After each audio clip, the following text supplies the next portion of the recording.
Casimiro may patama, sobrang lakas ng impluensya. Itong at pag-usapan natin, pero bago ang lahat, pakisubscribe po ng channel ko. Huwag niyo na rin kalimutan i-click ang notification bell para lagi kayong una sa balita. Pag-usapan nga po natin mga kaboxing.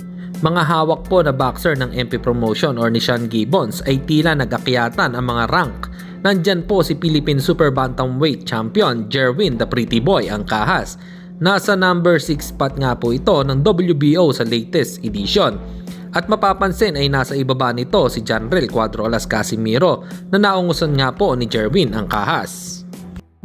Samantalang pati si Pinoy prospect Carl James Martin ay umangat din ang rank nito na nasa number 1 spot WBO at sunod na posibleng makaharap ni Japanese monster Naoya Inoue.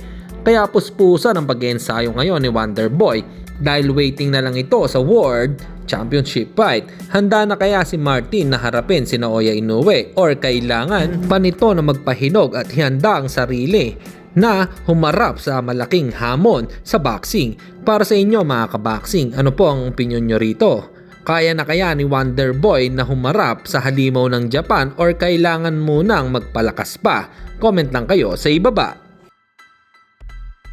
At sa kabilang balita naman tayo mga kaboxing, sa panibagong post nga po sa social media account ni Cuadro-Alas It's My Boy, patungkol po ito kay Japanese monster Naoya Inoue na binase sa sikat na anime sa Japan, ang Dragon Ball, ay sinabi nito na naloko na. Bakit ako si Master Pogi?